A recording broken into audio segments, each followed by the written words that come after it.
Thank you. The issuing of a Section 114 notice is thankfully a very rare event. The issuing of multiple Section 114 notices, one after another, is essentially unprecedented. The position Croydon Council is in today can justifiably be described as the worst ever to reach this stage. As yet, there is not a plan on the table that balances the books. As such, we are trapped into reissuing the notice every 21 days until the government agrees to help. That help, if it comes, will result in even more borrowing and ongoing interest payments that will negatively affect service provision for decades to come. But it appears our only hope right now. In February of this year, at a meeting of Cabinet, I suggested that the Council was carrying too much risk and borrowing compared to its level of reserves. The responses that came back from the Labour leadership were that I was scaremongering and that the huge borrowing levels were prudent and well managed. They were investments that were producing significant income that would support frontline services, and transformation was reducing future demand. Every single one of these reassurances was false. How could this situation possibly have happened? How can a public body have been this bad? We can't ask the former leader. He stepped down and is now hiding on the back benches where we can't question him. We can't ask the former finance lead. He stepped down too, and he's also hiding. We can't even ask the former chief executive. She has gone, along with a huge payoff, all conveniently organised by the former Labour leadership before they stood down themselves.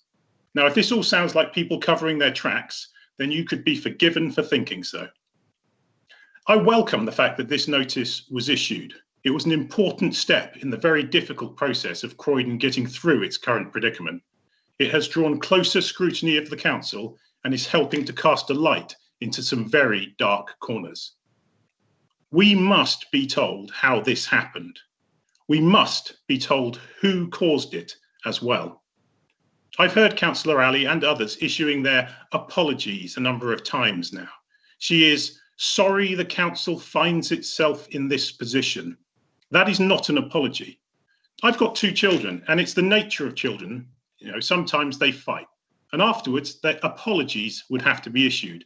My children never said, "I'm sorry a child was hurt." They said, "I'm sorry I hurt my brother."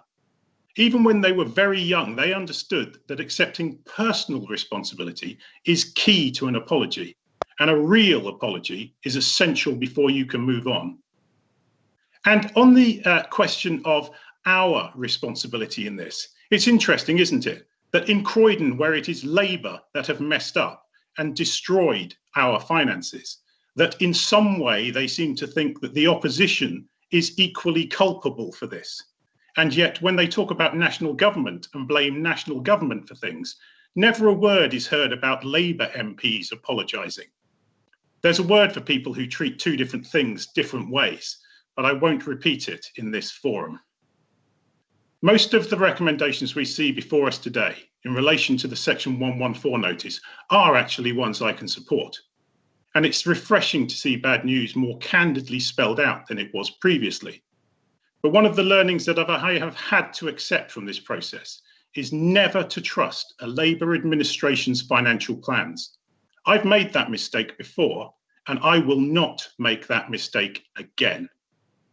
The scale of the challenge facing the Council is vast and unprecedented, but the political leadership of the Council seem more interested in protecting the very people who caused it than focusing on generating the solution. The measures they put in place before the issuing of this notice did not produce enough results and did not move fast enough. More change is desperately needed. In summary, the position we are in today is a disaster. For the residents of Croydon who will pay higher taxes and have their services cut. For the employees of the Council who have had to endure an incompetent and bullying administration and will now bear the brunt of the consequences. And also for the reputation of our town. The name Croydon will become synonymous with financial incompetence and failure. Croydon Labour, this is your fault. At least have the decency to admit it. Croydon deserves better. Thank you, Madam Mayor.